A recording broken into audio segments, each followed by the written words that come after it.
Having seen only the inanimate bodies in the grand parade of lifeless packaging, Rail rushes to talk to them.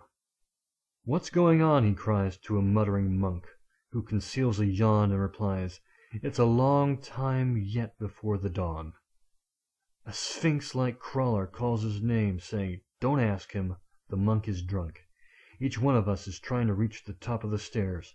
A way out will await us there." Not asking how he can move freely, our hero goes boldly through the corridor. Behind a table loaded with food is a spiral staircase going up to the ceiling. At the top of the stairs he finds a chamber. It is almost a hemisphere with a great many doors all the way around its circumference. There is a large crowd, huddled in various groups. From the shouting, Rail learns there are 32 doors, but only one that leads out. Their voices get louder and louder until Rail screams, "Shut up!" There is a momentary silence, and then Rail finds himself at the focus as they direct their advice and commands to their newfound recruit. Bred on trash, fed on ash, the jigsaw master has got to move faster. Rail sees a quiet corner and rushes to it. He stands by a middle-aged woman with a very pale skin who is quietly talking to herself. He discovers she is blind and asking for a guide. "What's the use of a guide if you've got nowhere to go?" asks Rail. "I've got somewhere to go," she replies. "If you take me through the noise, I'll show you. I'm a creature of the caves, and I follow the way the breezes blow."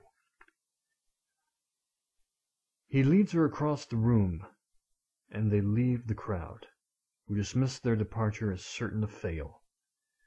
When through the door, the woman leads Rail down the tunnel. The light of the chamber soon fades, and despite her confident step, Rail often stumbles in the darkness. After a long walk they arrive in what Rail judges to be a big round cave, and she speaks a second time, asking him to sit down. It feels like a cold stone throne. "Rail, sit here. They will come for you soon. Don't be afraid."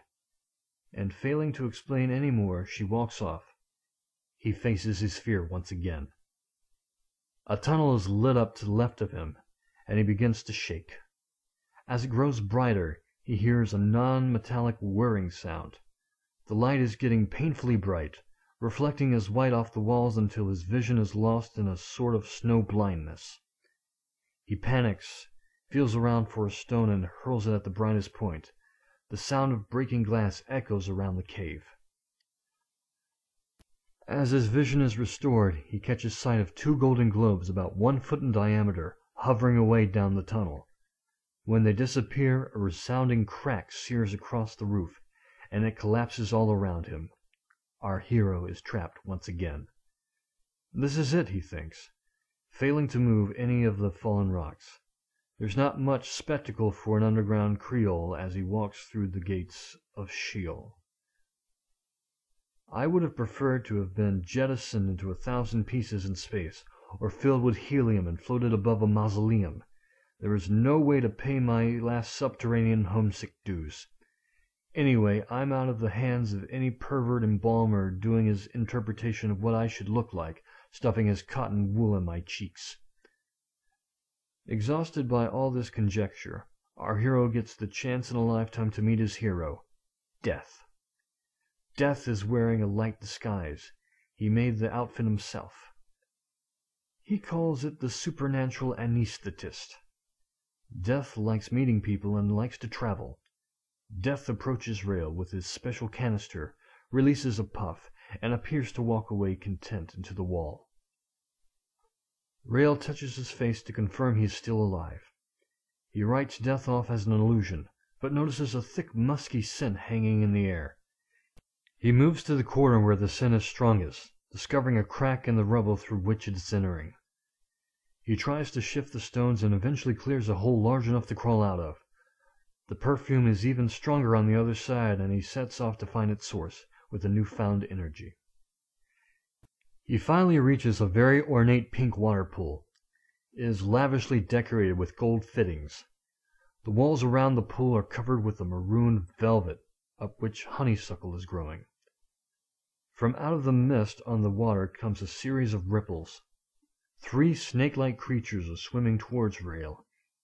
Each reptilian creature has the diminutive head and breast of a beautiful woman. His horror gives way to infatuation as their soft green eyes show their welcome. The Lamia invite him to taste the sweet water, and he is quick to enter the pool. As soon as he swallows some liquid, a pale blue luminescence drips off from his skin. The Lamia lick the liquid, very gently as they begin. With each new touch he feels the need to give more and more.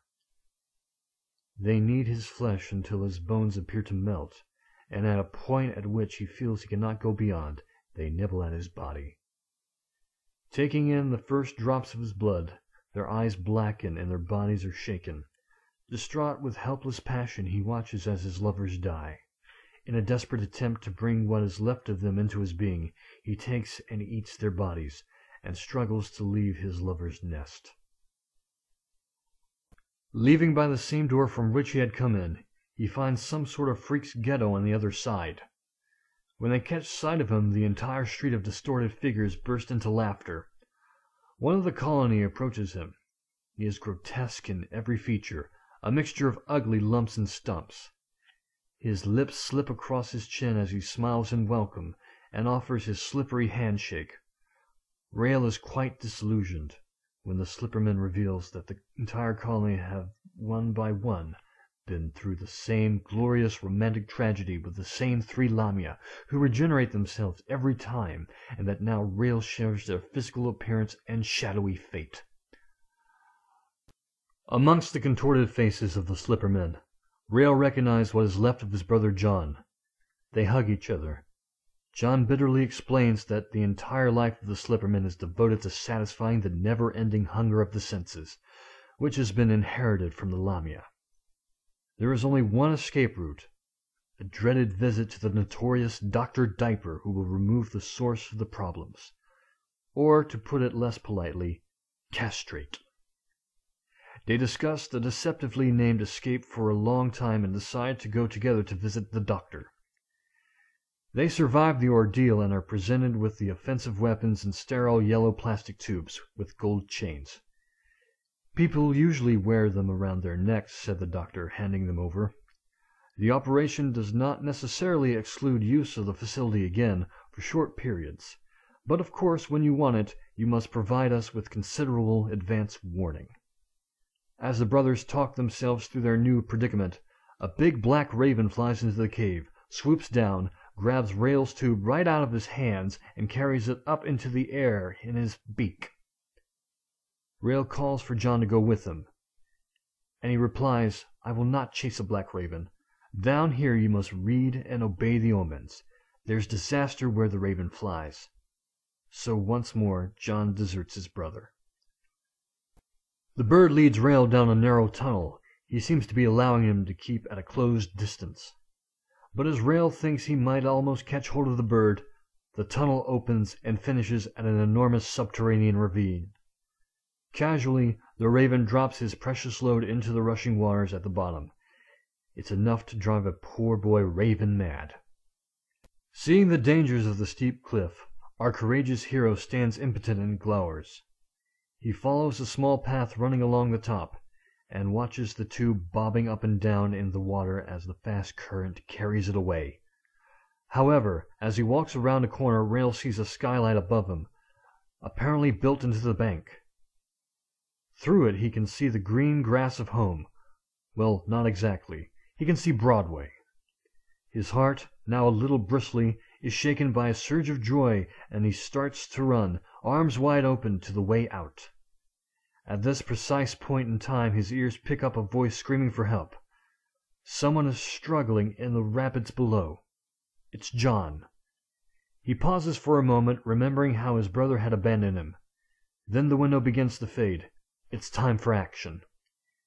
He rushes to the cliff and scrambles down the rocks. It takes him a long time to get down to the water, trying to keep up with the current at the same time. As he nears the water's edge, he sees John losing strength. He dives down into the cold water. At first he is thrown onto the rocks and pulled under the water by a fast-moving channel, which takes him right past John downriver. Rail manages to grab a rock, pull himself to the surface, and catch his breath. As John is carried past, Rail throws himself in again and catches hold of his arm. He knocks John unconscious, and then, locking themselves together, he rides the rapids into the slow-running water, where he can swim to safety. But as he hauls his brother's limp body onto the bank, he lies him out and looks hopefully into his eyes for sign of life. He staggers back in recoil, for staring at him with his eyes wide open is not John's face, but his own. Rail cannot look away from those eyes, mesmerized by his own image.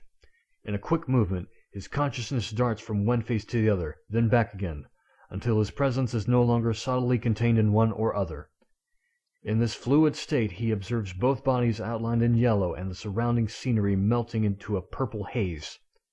With a sudden rush of energy up both spinal columns, their bodies, as well, finally dissolve into the haze. All this takes place without a single sunset, without a single bell ringing, and without a single blossom falling from the sky. Yet it fills everything with its mysterious, intoxicating presence. It's over to you. Copyright Peter Gabriel, 1974.